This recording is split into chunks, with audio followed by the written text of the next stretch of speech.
사실 오늘은 그렇게 쓸 게 없긴 한데 지난주에 이제 안 쓰고 하다 보니까 이제 얼굴만 계속 나오더라고요. 그래서 오늘은 이렇게 에, 사진들을 띄워놓고 할 예정입니다.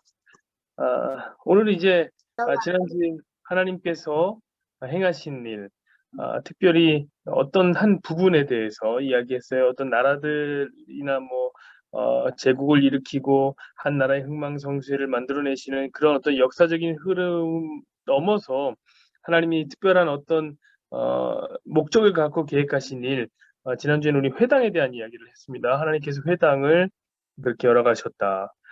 회당을 통하여서 하나님께서는 복음 전파, 특별히 이제 구약에서 신약으로 넘어가는 세계 교회를 향한 하나님의 계획을 만들어 가셨다. 그런 얘기를 했습니다. 오늘은 두 번째로 하나님께서 중간계 특별히 행하시는 일 해서 이 언어를 가지고 얘기할 겁니다. 이 언어를 통일시키는 일, 어, 특별히 헬라어로 통일시키는 일을 하나님께서 하셨다는 것을 말씀드리고 시작하겠습니다. 어, 이전에는 그러면 무엇을 얘기하냐면 언어가 통일됐다는 말은 이전에는 이제 언어가 나누어져 있었다는 사실을 우리에게 가르쳐 주는 거예요. 그렇습니다. 사실 고대에도 언어들이 참 많아요. 언어들이 여기 보면 이렇게 저 여러 가지 이게 다 다른 언어들입니다. 어, 언어들이 참 많아요. 뭐 고대 인더스 문명의 뭐 언어 같은 경우는 이제 산스크리트어 같은 게 있죠. 우리나라 말과 굉장히 흡사한 많아요. 우리나라 산스크리트어에서 많이 왔습니다. 애굽에는 이제 고대 상형 문자 같은 것들이 있고요. 히브리어는 여기서 이제 온 거죠. 상형 문자에서. 그리고 황하 문명을 보면 이제 갑골 문자. 이제 한자가 여기서 온 거고 이제 잉카 문명에서는 이 키프라는 언어라든지 뭐 문자는 없습니다. 잉카는 메소포타미아에는 뭐 수메르어, 아카드어, 뭐 아람어 뭐 이런 얘기 언어들이 굉장히 많이 있습니다. 제가 뭐 다 호명을 안 해서 그렇지 너무너무 많은 언어가 있어요. 정말 많은 문자와 언어가 생겼습니다. 왜 그런 줄 우리는 이제 다 압니다. 다 요 녀석 때문입니다. 요 녀석 때문에. 니므롯이라고 하는 사람 때문이죠. 바벨탑 사건의 주동자입니다. 우리 창세기 10장, 11장의 이야기를 보면 하나님을 대적하는 니므롯이라는 사람이 나오는데 이 사람은 이제 모든 우상의 원초적인 모델이다 라고 말할 수 있는 사람입니다. 모든 우상의 원초적 모델. 우리 그런 얘기 했잖아요. 니므롯이라고 하는 남자가 어, 있고 세미라무스라는 여자가 있고 그 사이로 나오는 이 담무스 어, 라는 이제 아들. 이런 어떤 남자 여자 캐릭터하고 이제 여기 아들로 나오는 이런 어떤 구조.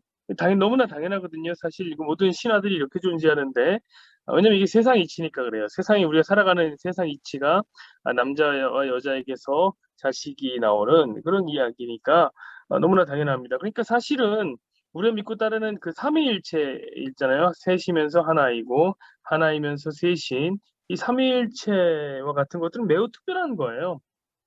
매우 특별한 거죠. 이런 생각은 이 땅에는 없는 개념이기 때문에 특별한 거고, 그래서 이런 것을 우리는 신본주의적이다 이렇게 얘기합니다. 음. 그리고 우리도 이제 그 삼위일체 신본주의가 다스리는 나라에 가서 이제 살게 될 것이고요. 자, 니무롯은 그러므로 이제 인간이 만든 종교요. 인간의 하나님을 향한 도전의 시초다. 라고 말할 수도 있을 것 같습니다. 저는 이 사람을 그래서 어, 인본주의자다 이렇게 말하고 싶어요. 인본주의의 전형과 같은 사람이다. 라고 말하고 싶은 사람입니다.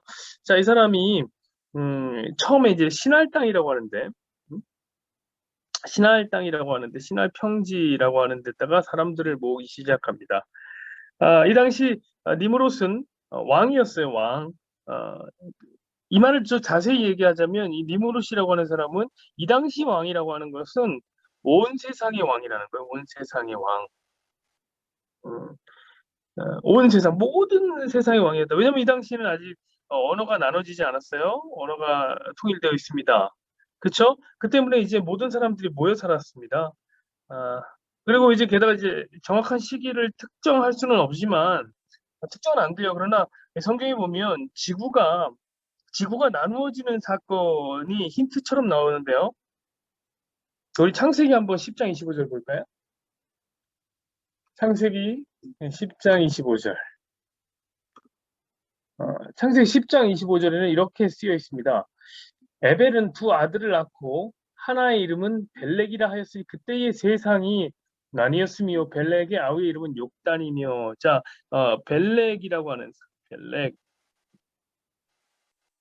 벨렉이라는 사람이 나오는데, 이 사람 때에 뭐라고 합니까? 세상이 나누어졌다. 나뉘임이라고 이제 이야기하고 있죠.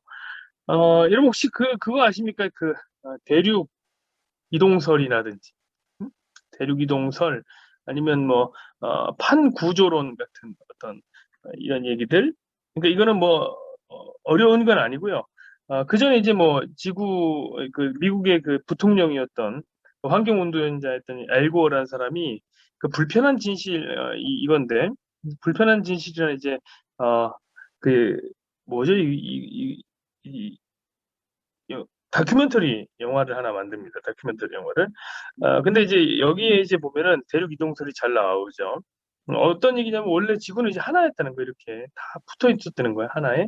그런데 이제 판이 이제 나누어진 거다라고 하죠. 그 힌트가 이제 사실 창세기 10장 25절에 나오는 겁니다. 그래서 사실은 이게 특정한 시기가 언제인지는 모르겠지만, 아, 그래서 니무로스 때가 어땠는지는 정확히 모르겠지만 어쨌든 언어가 하나요, 땅도 하나 있던 이 시대 가운데에 온 세상이 하나의 나라를 이루면서 살았다.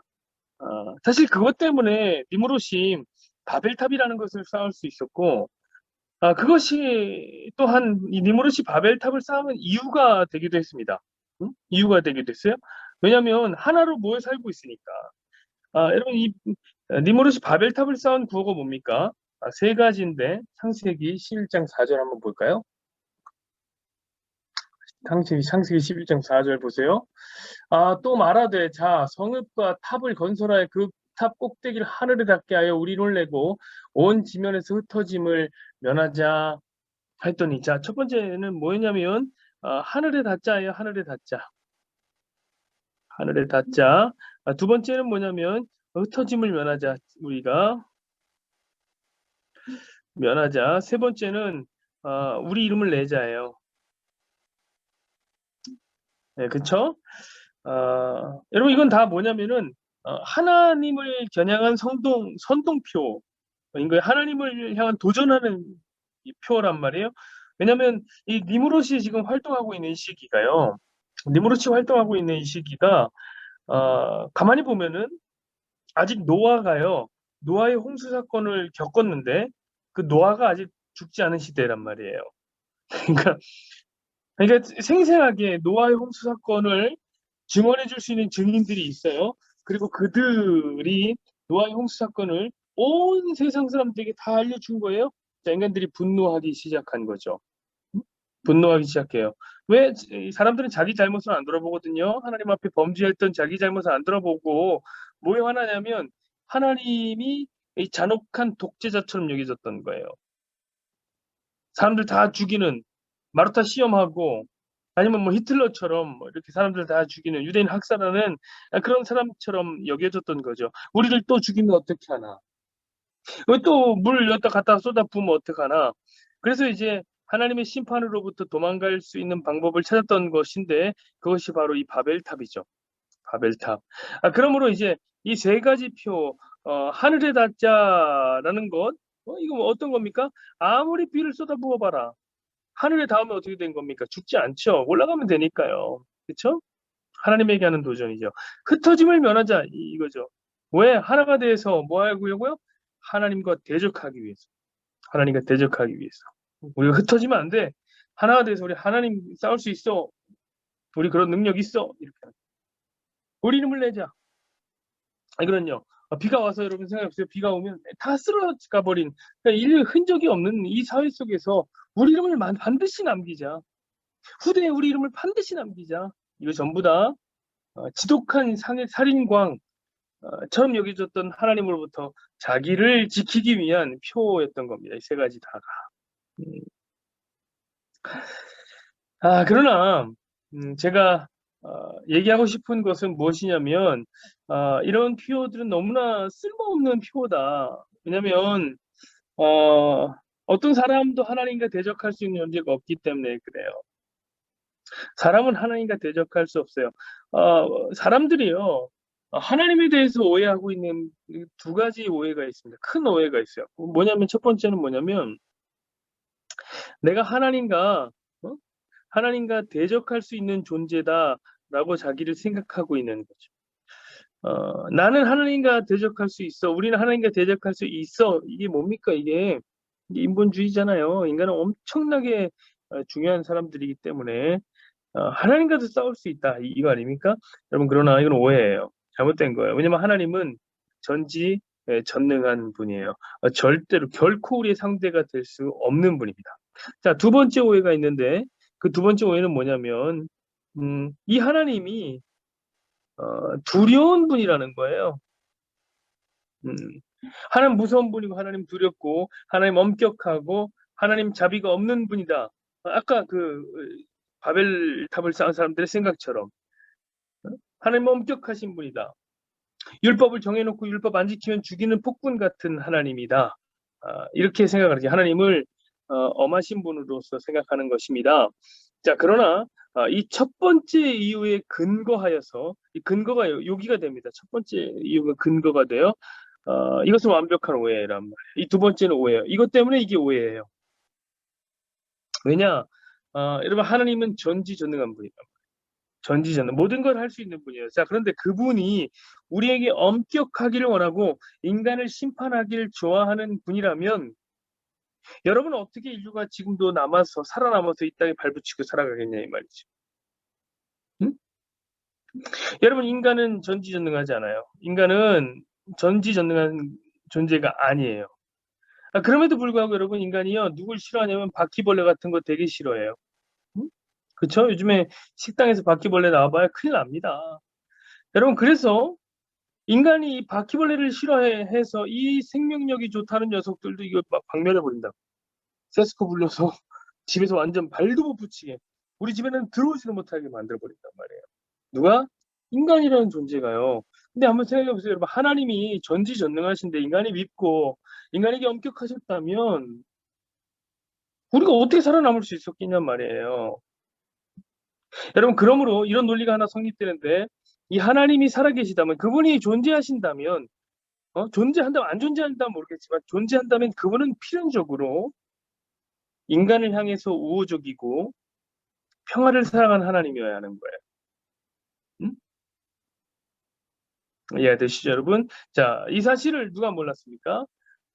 니무롯은 몰랐단 말이에요. 니무롯은 바보 같아요. 그걸 몰랐어요.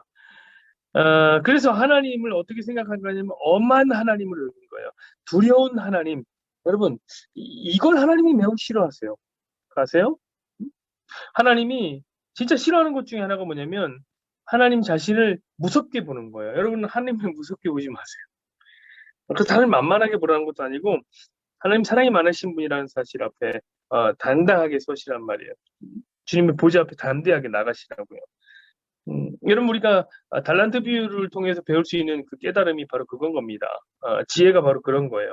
자, 세 명의 종이 각자 뭘 받습니까? 세 명의 종이 달란트를 받습니다. 첫 번째는 세 달란트, 다섯 달란트, 두 번째 세 달란트가 두 달란트가 정확히 모르겠네요. 마지막에 한 달란트를 받습니다. 여러분, 달란트라는 개념은요, 음, 엄청나게 큰 돈입니다. 엄청나게 큰 돈. 어, 그러니까 그 엄청나게 큰 돈을 이 주인이 종에게 줬다는 것은 하나님이 우리에게 줬다는 것은 하나님은 그만큼이나 우리를 신뢰하고 있다는 것이고 우리와 소통하기를 원한다는 것이에요. 사실 인간이 가진 것은 참 많죠. 필요 이상으로 많은 것들을 가지고 있죠. 동물에 비한다면 우리는 진짜 어마어마한 능력을 갖고 있습니다. 근데 여러분이 한 달란트 받은 사람이요. 이 한 달란트 받은 사람이 그 돈을 숨겨버리는 거 있죠. 왜 숨깁니까? 마태복음 25장 24절 볼까요? 마태복음 25장 24절.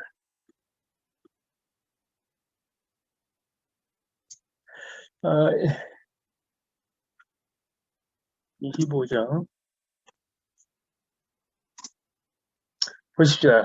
이렇게 기록되어 있습니다. 한 달란트 받았던 자는 와서 이르되 주인이여 당신은 굳은 사람이라 심지 않은 데서 거두고 해치지 않은 데서 모으는 줄을 내가 알았으므로 자 심지 않은 데서 거두고 해치지 않은 데서 모은다. 이건 어떤 얘기입니까? 이건 하나님의 능력을 얘기하는 거예요. 심지 않아도 말씀의 능력은 창조적인 능력이 있는 거예요. 창조성의 능력이 있는 거예요. 그러니까 이 한 달란트 받은 사람도 알았다고요. 하나님이 어떤 분인지는 알았어요. 능력을 알았어요. 그런데 그를 어떻게 생각합니까? 굳은 사람이다 이렇게 생각합니다. 굳은 분이다. 엄격한 분이다. 그래서 내가 두려워하여 당신의 달란트를 땅바닥에 감추어 두었다. 이렇게 이야기하고 있는 것입니다. 여러분, 그게 바로 이 세 번째 종이 심판을 받은 이유예요. 음? 이 세 번째 종이 예금했다고 받은 게 아니라고요. 지금 은행 이율이 이렇게 엉망진창인데 왜 예금했어요? 그래서 받은 게 아니라고요. 이 세 번째 종은 주인을 굳은 사람이라고 여겼기 때문에 그런 거예요. 하나님은 엄한 분으로 여긴 거예요. 그러나 여러분 아닙니다. 그럼 다시 한번 알아두십시오. 만약에 하나님이 살아계시다면, 하나님 안 살아계시다면은 뭐 그런 논의는 필요조차도 없는 것이고요. 하나님 살아계시다면 하나님은 무조건 선한 분이어야 하는 거예요. 무조건. 여러분 사실 그래서 하나님 율법도 깨버리신 거예요. 하나님은 율법을 어떤 법으로 주신 거예요? 사실 하나님의 사랑의 법으로 준 거예요. 사랑의 법으로. 근데 율법 안 지키면 죽이는 무서운 하나님으로 여긴 거예요. 그게 여러분 악인 거예요. 악. 율법을 사랑하는 게 악인 게 바로 그것 때문입니다. 매우 악한 거예요. 그래서 그냥 아예 사랑의 법 그 자체인 예수님을 줘버리는 거잖아요. 하나님께서.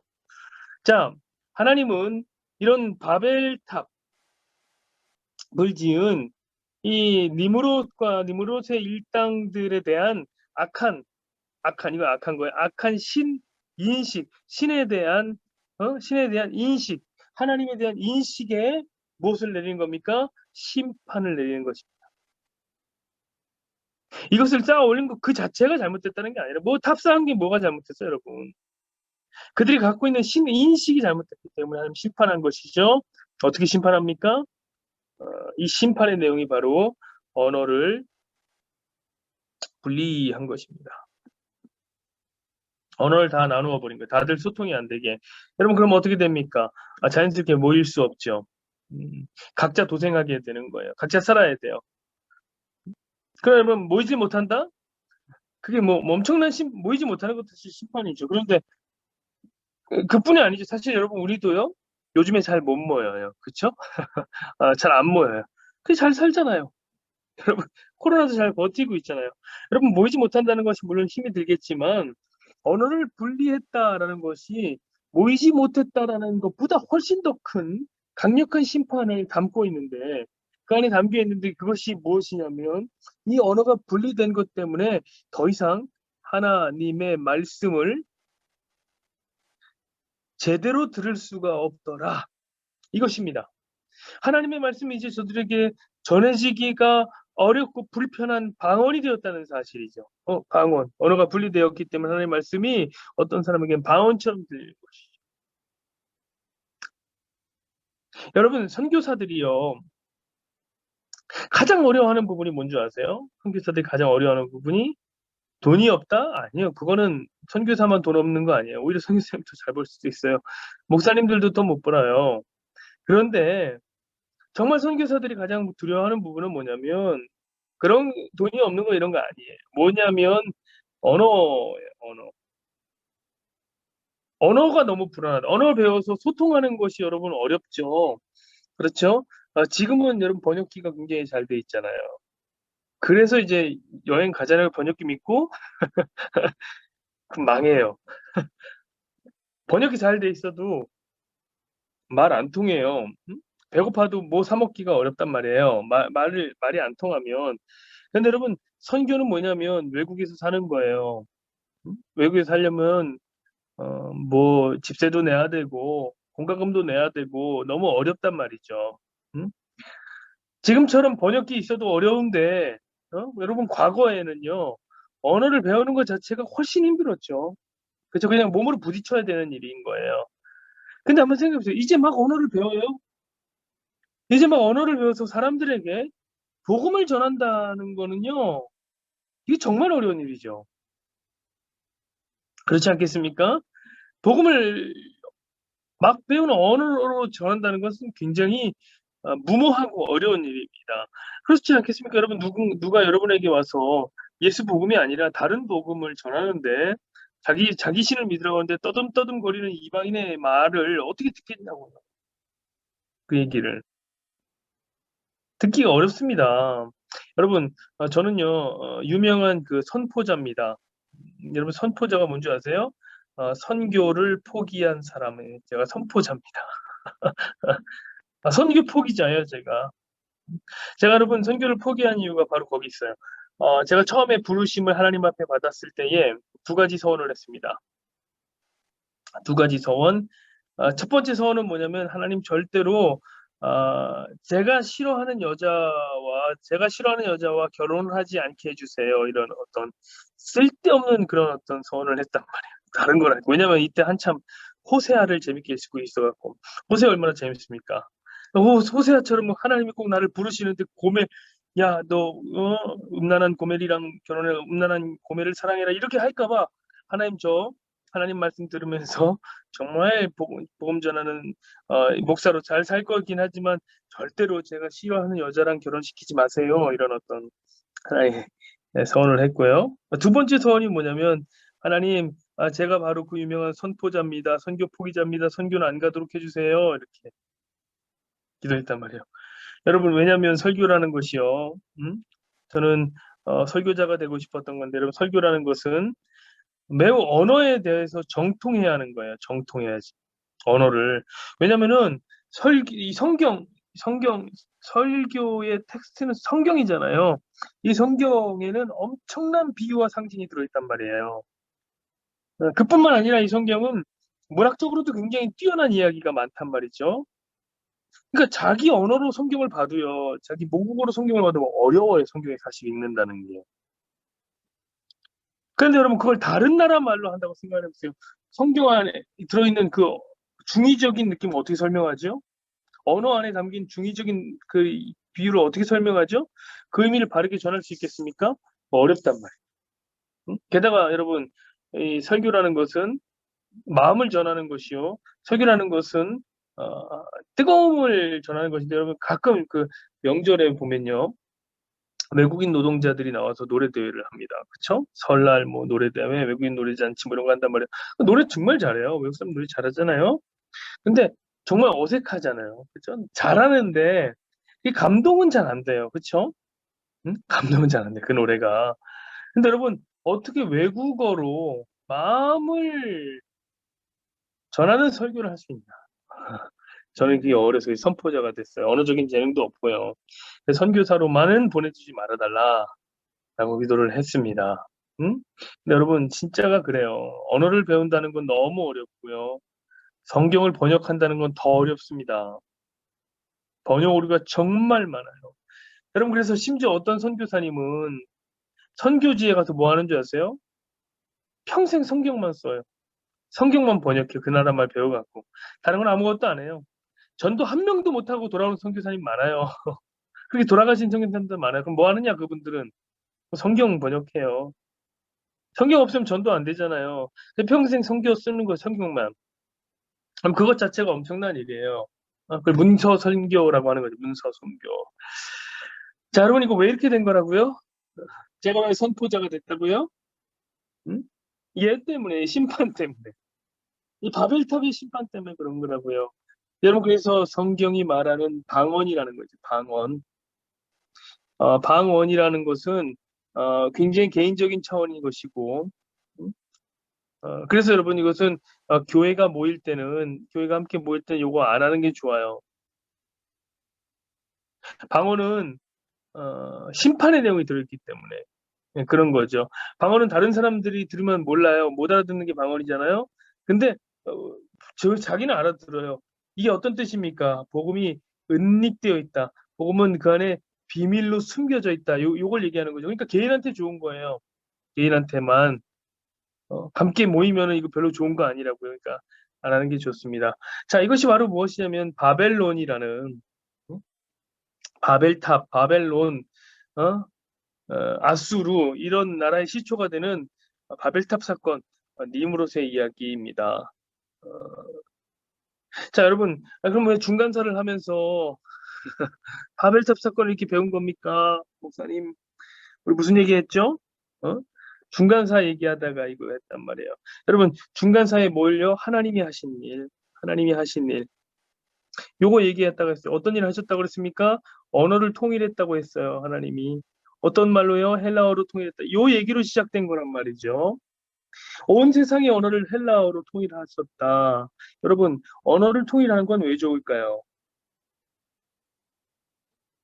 제가 지금까지 말씀드렸잖아요. 복음 전하기에 좋은 거예요. 복음 전하기에 좋은 거예요. 여러분, 저는 바로 이 부분에서 이 기독교가 절대로 신본주의야. 신본주의구나, 기독교는. 저는 이걸 느낍니다. 왜냐면 여러분, 생각해보세요. 원래 언어라는 것은 어떻게 돼 있었습니까? 원래 언어는 통일돼 있었다고요. 하나였다고요. 구음이 하나다. 말로 나오는 음이 하나였다고요. 그렇죠. 이게 시작이라고요. 그런데 왜 언어가 갈렸습니까? 인간의 범죄 때문에. 범죄 때문에. 어떤 걸 했죠? 모이려고 했고, 하나님께 닿으려고 했고, 이름을 내려고 했단 말이에요. 그래서 어떻게 합니까? 하나님이 이 언어를 갈라놔요. 자, 모이는 것은 좋은 것이나 인간이 하면 안 된다는 거예요. 여러분, 근데 다시 어떻게 하나님이 통일하신단 말이에요. 자, 통일되어 있는 것을 인간의 범죄로 나뉘어졌는데 다시 하나님이 통일하신다. 이게 어떤 걸 얘기하는 거예요? 통일하는 게 나쁜 거예요? 아니잖아요. 언어가 통일돼서 같이 모이는 거 너무 좋은 거란 말이에요. 그러나 인간이 모이게 하는 건 안 돼. 인간이 하는 건 안 돼요. 하나님이 모이게 해야 진짜 모이는 거란 말이에요. 여러분, 교회도 마찬가지예요. 인간이 모이게 어떤 목사님의 능력이 아니면 어떤 재력가의 돈이 교회를 모이게 해서는 안 돼요. 그건 아니라는 거예요. 하나님이 모이게 해야 진짜 모이는 거예요. 자, 두 번째, 하나님께 닿으려고 그랬어요. 하늘에 닿으려고. 여러분, 인간이 하나님과 가까운 것은 좋은 거예요. 그렇죠? 여기 올라가 하나님과 가까운 건 좋은 거예요. 그러나 인간이 하나님을 찾아가는 건 안 된다. 자, 하나님 계시고 인간이 있어 가까이 살면 좋죠. 그러나 인간이 찾아가는 거 이건 안 된다는 거예요. 이건 안 돼. 여러분, 인간과 하나님의 관계는 철저하게 일방적이고 수직적이에요. 수직적인 것도 위에서 아래로 내려오는 수직. 하나님이 인간을 찾아오시고 하나님이 인간과 가까이 하는 거. 이게 중요하다. 자, 세 번째, 자신의 이름을 내려고 했다고 그랬어요. 여러분, 이름 내는 거요? 나쁜 거예요? 나쁜 거 아니에요. 이름 내는 거 안 나빠요. 여러분, 바로 뒷장 가면 이게 지금 11장, 창세기 11장 얘기인데 창세기 12장 가면 바로 아브라함을 하나님이 부르시고 이 아브라함에 뭐라고 하냐면 내가 너의 이름을 세상에 내겠다 이렇게 해주겠다고 얘기해요. 응? 네가 복의 근원이 되겠다. 이름 내는 건 나쁜 게 아니에요. 그러나 인간이 내는 건 나쁜 거예요. 인간이 스스로가 자기 이름을 내는 건 나쁘다는 거예요. 왜냐하면 자, 인간이 하는 그것이 이것을 우리는 이렇게 얘기합니다. 인본주의라고 하는데 인본주의는 언제나 하나님의 자리를 빼앗아요. 인간은 스스로 자고해요. 그래서 어디까지 가냐면 하나님의 자리까지 하나님처럼 되겠다라고 생각하는 거예요. 여러분, 하나님처럼 된다, 하나님처럼 될 것이다라는 이야기가 그 완벽한 사람이었던 아담으로 하여금 선악과를 따먹게 만드는 계기가 됐단 말이에요. 하나님처럼 되겠다. 이게 인본주의란 말이에요. 그래서 여러분, 기독교는 인본주의를 타파하고 하나님이 하시는 거, 하나님이. 이게 뭐예요? 신본주의라고. 이 신본주의. 신본주의. 언어를 통일하는 거 인간이 하는 거 아니란 말이에요. 하나님이 하는 거예요. 왜? 하나님이 하셔야지 인간이 나설 자리가 없거든요. 여러분, 복음을 전하는 것도 그래요. 복음도 인간의 능력으로 전하는 거 아니에요. 왜? 그럼 자랑해요. 자랑. 나 전도왕이다 하고 자랑한단 말이에요. 전도왕 트로피 모아놓은 사람 제가 많이 봤습니다. 전도왕 배지 여기 달고 다니는 사람 많이 봤어요. 그거 아니란 말이에요. 하나님은 인간이 교만할 자리를 만들어 놓지 않아요. 그래서 전도도 뭘로 합니까? 전도도 우리 사도행전 공부할 때 배웠죠? 미련한 것으로 한단 말이에요. 미련한 것. 한번 고린도전서 1장 21절 보십시다. 고린도전서 1장 21절 이렇게 써 있습니다. 하나님의 지혜에 있어서는 이 세상이 자기 지혜로 하나님을 알지 못하므로 하나님께서 전도에 미련한 것으로 믿는 자들을 구원하시기를 기뻐하셨도다. 아멘. 이게 하나님의 지혜예요. 응? 미련한 것으로 하는 거. 자, 하나님은 자신의 지혜로 세계를 향해 복음이 전하여지기를 원하십니다. 그래서 어떻게 해야 돼요? 언어를 통일해야 되는데 누구 위해서? 이스라엘이 복음 전하기 위해서 언어를 통일하게 합니까? 이스라엘에게 맡겨요? 아니죠. 여러분 오히려 하나님이 이스라엘에게 이 언어를 통일하게 맡겨놨으면 그들은 절대로 언어를 통일 안 했을 거예요. 왜냐?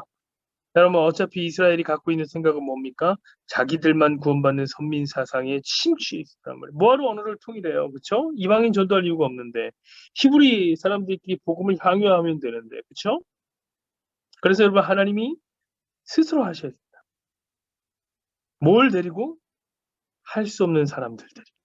이게 중요합니다. 여러분 신본주의에서 가장 중요한 것 중에 하나가 뭐냐면 할 수 없는 사람들이에요. 이런 사람들의 대표가 누구냐? 아브라함 같은 사람, 마른 막대기와 같은 아브라함 같은 사람이 대표적인 사람이죠. 자식을 낳을 수 없는 사람을 데리고 하나님이 자식을 낳았다. 이거 하나님이 하셨다는 걸 보여주는 거죠.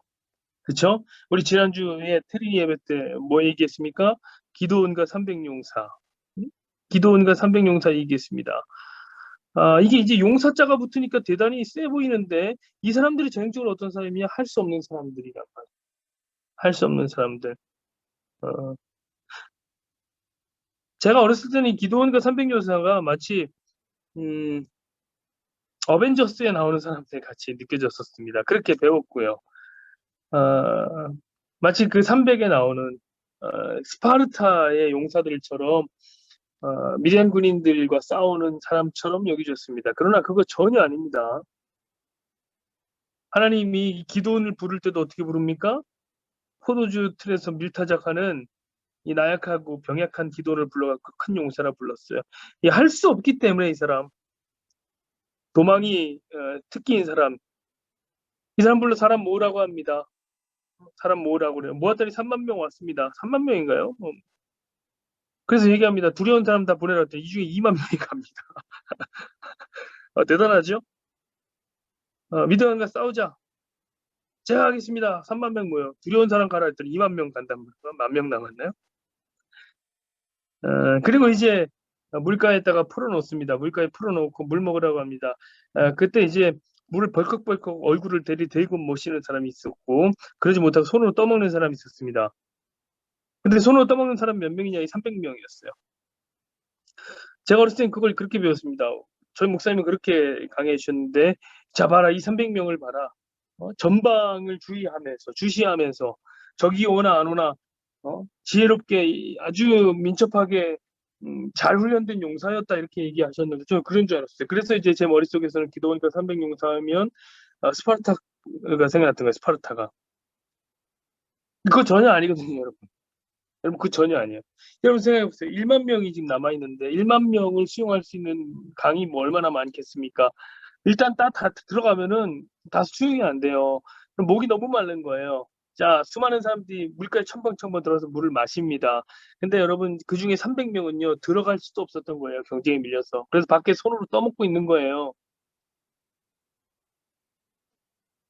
마치 그 부자처럼 지옥에 간 부자처럼 아버지 아브라함이요 나사로의 손가락 끝에다가 물을 좀 찍어갖고 제 혀에 찍어주십시오. 요거라도 급합니다. 고거 같은 사람, 할 수 없는 사람. 음. 자, 하나님은 할 수 없는 사람들을 데리고 일하세요. 왜? 하나님이 그 일을 하신다는 걸 보여주기 위해서죠. 자, 하나님은 이제 스스로 자신의 위대한 경륜 속에서 무엇을 닫습니까? 구약의 문을 닫고 구약 이제 닫아라 문 닫아라 성전 문 닫아라 그리고 신약의 문을 여는 그 일을 하신단 말이에요. 경륜 속에. 이 말은 어떤 얘기냐면 하나님의 말씀이 이제 더 이상 히브리 사람의 것만이 아니라 온 세상에 전해지는 것이고, 그 히브리인들은 그 모델 국가로서의 장자 국가로서의 사명은 다했고, 이제 온 우주적 교회가 카톨릭 처치가 개척을 준비하고 있다는 것입니다. 우주적 교회가 지금 개척을 준비하고 있어요. 그를 위해서는 어떻게 합니까? 우주적 교회를 위해서는 언어가 통일돼야 되는데 그걸 누구에 의해서 하는 겁니까? 할 수 없는 사람들, 할 수 없는 사람들, 그게 누굽니까? 바로 알렉산더라는 사람입니다. 이 알렉산더가, 그죠? 여기 기도원과 300년생 알렉산더가 헬라 제국을 만들어서, 그죠? 헬라 제국을 만들어서 언어를 통일한단 말이에요. 이 사람 누구예요? 이 사람 이방인이에요. 이방인이에요. 하나님의 사람이 아니라고요. 하나님 백성 아니라고요. 하나님 용사가 아니라고요. 이방인 시켜서 하는 거예요. 자, 이 알렉산더가 여러분 나이 몇 살 때? 약간의 나이 20살 때에 왕이 됩니다. 그리고 몇 살에 죽는 줄 아세요? 33살에 죽습니다. 자, 13년 사는 거예요. 13년 왕위에 있습니다. 13년 동안 뭐 한 줄 아세요? 이 사람이 온 세상을 통일했어요. 대단하지 않아요? 그냥 미친 듯이 땅을 정복하고 다닌 거예요, 이 사람은. 그리고 갔다 세계를 정복하고 이제 부하들이 그만 갑시다, 힘듭니다 하고 돌아오는 길에 죽었으니까. 그쵸? 그러니까 이 사람은 온 세상을 통일하는 거에만 목적이 있었던 사람 같아요. 그리고 온 세상을 통일하자 어떤 일이 생깁니까? 헬라어가 공용어가 된 거예요. 그냥. 그러니까 마치 이 일을 위해서 준비된 사람. 너는 이 일만 해라. 이 일만 해라. 모세에게 마치 그것처럼 그 있잖아요. 너는 가나안 못 들어가. 너는 딱 들어가기 그 전까지만 해라. 가나안 바로 앞에 죽어버리잖아요. 마치 이 사람이 그렇습니다. 너는 요거 헬라어의 문만 열어라. 문만 열어라. 온 세상을 통일하고 끝났다면 죽었단 말이에요. 대제국을 건설하고 언어를 통일하고. 왜냐 이 사람은 이 헬라어를 사랑하는, 왜 헬라 문명을 사랑하는 사람이었기 때문에 그렇습니다.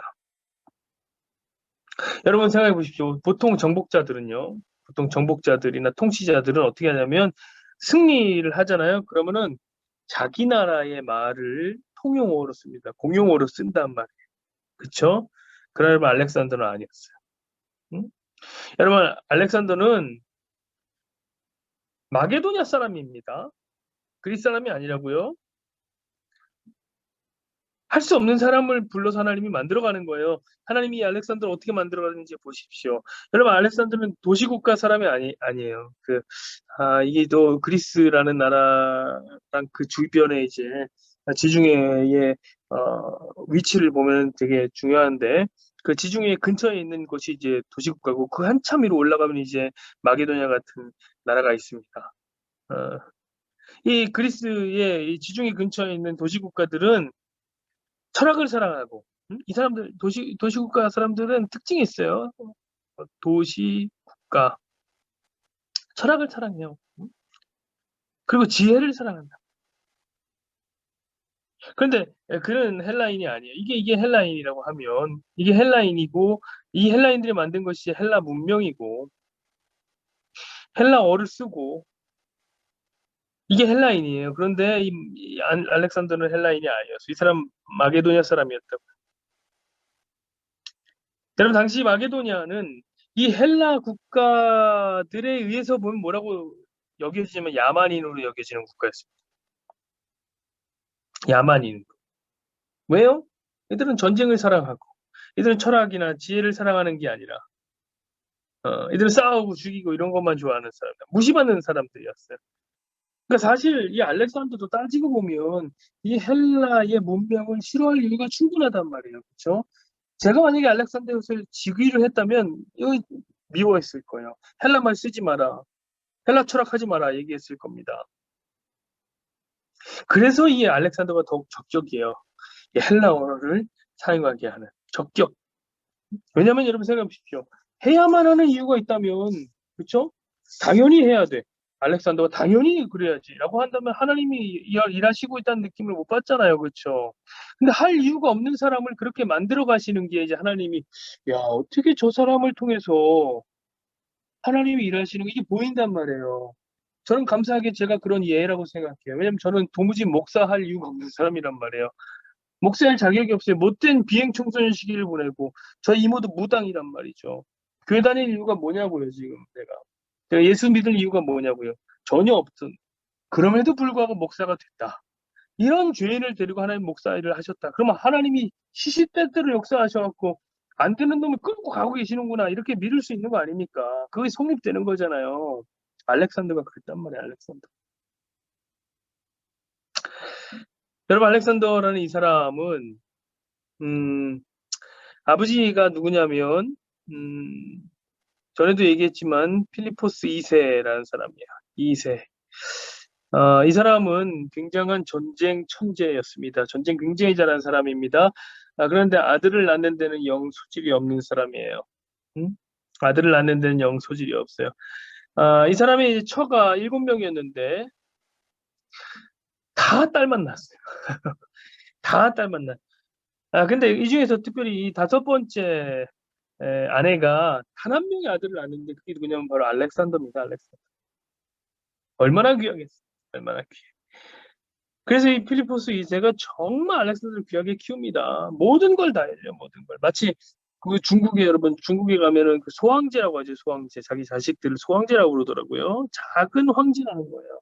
왜 여러분 중국도 자식을 우리나라처럼 황제로 키운다죠? 응? 그 2016년부터 중국이 인구 정책을 시작했는데 우리나라 그 둘만나 잘 키우자 뭐 이런 어떤 정책 있잖아요. 두 자녀 정책을 시작했다고 그래요. 이 자식 하나 낳으니까 황제처럼 키운다고 그러더라고요. 그러니까 우리나라도 그렇고 여러분 보세요. 우리나라도 사실은 자식을 황제처럼 키우는데 우리나라도 그렇고 중국도 그렇고 사실 알렉산더도 마찬가지예요. 한 명, 아들 한 명이니까 그런 거라고요. 매우 확실해지는 게 있는 것 같아요. 그건 뭐냐면 자식을 많이 낳으면요 부모가 황제가 되고요. 자식을 하나 낳으면 자식이 황제가 되는 거예요. 그건 그렇게 되는 것 같아요. 자, 이 필리포스가 하나밖에 없는 아들 알렉산더를 정말 잘 키우고 싶었습니다. 그래서 무엇을 하느냐? 저 멀리에서 그 유명한 그리스의 아리스토텔레스라는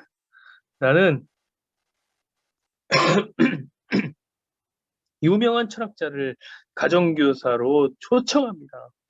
대단한 거죠. 이 아리스토텔레스를 가정교사로 초청하는데 대가가 엄청났습니다. 이 아리스토텔레스를 가정교사로 부리기 위해서 뭐 했냐면 도시를 만들어줘요.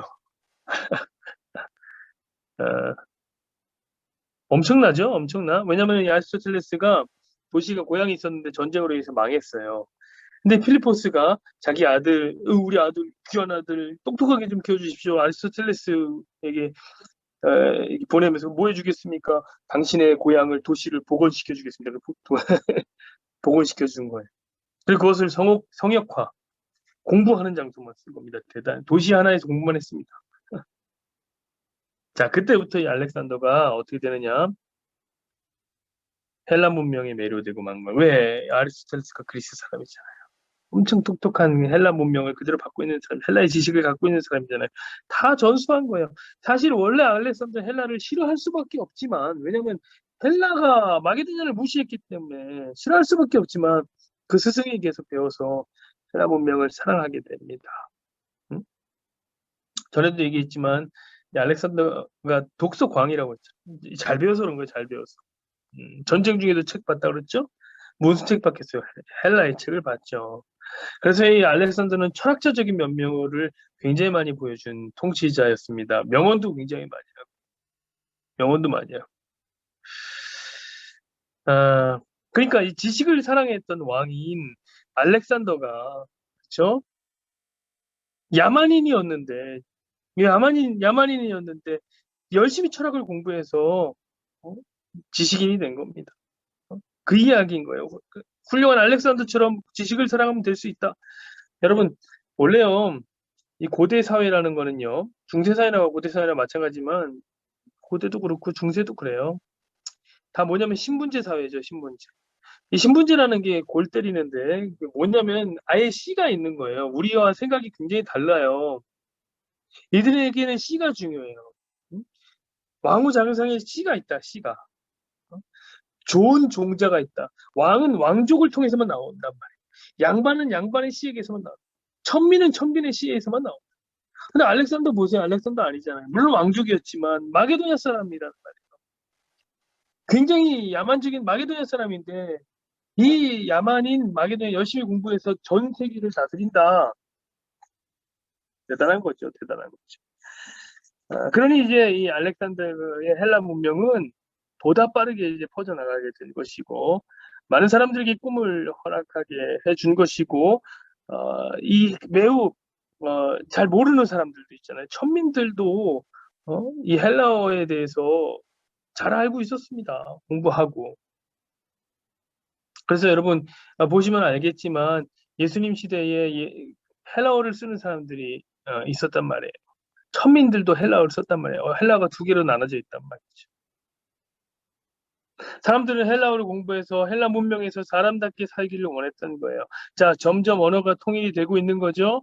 그래서 헬라어가 공용화가 되자 헬라어를 할 수 있는 제자들이 그렇게 복음을 폭발적으로 전할 수 있었던 겁니다. 우리는 지금 안 돼요. 우리 언어가 다 나눠져 있어서 그렇게 못해요. 어?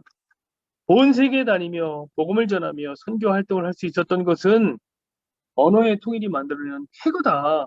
근데 이걸 누가 하셨다? 알렉산더가? 아니죠. 알렉산더를 동원하신 누가? 할 수 없는 알렉산더를 동원하신 하나님이 그 일을 하셨다.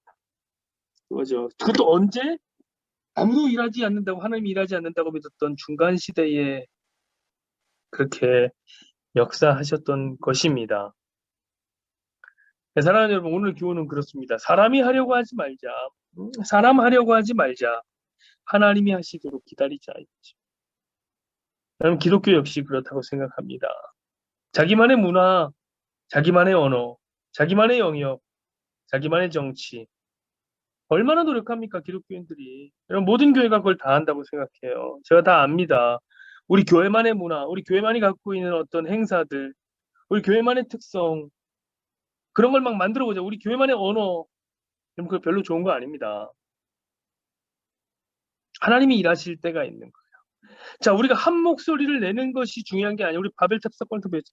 한 목소리를 내자가 중요한 게 아니라, 하나님이 한 목소리를 내게 하실 때를 기다리는 거예요. 그게 신본주의예요. 그래서 여러분, 우리가 이렇게 성경을 공부하는 거고 배우는 겁니다. 왜? 이거 안 배우면 어떻게 하냐고요, 인간은? 또 스스로 하려고 하거든요, 본인이. 하나님 안 기다리거든요. 여러분, 아니에요. 아니에요. 우리는 중간사에서 하나님이 하신 일들을 보면서 배워야 됩니다. 아, 이건 신본주의구나. 우리 신본주의 사는 건 하나님이 하셔야 되는구나. 그걸 알면 우리 안에 진정한 자유가 있을 줄로 믿습니다. 자, 오늘 여기까지 하시죠.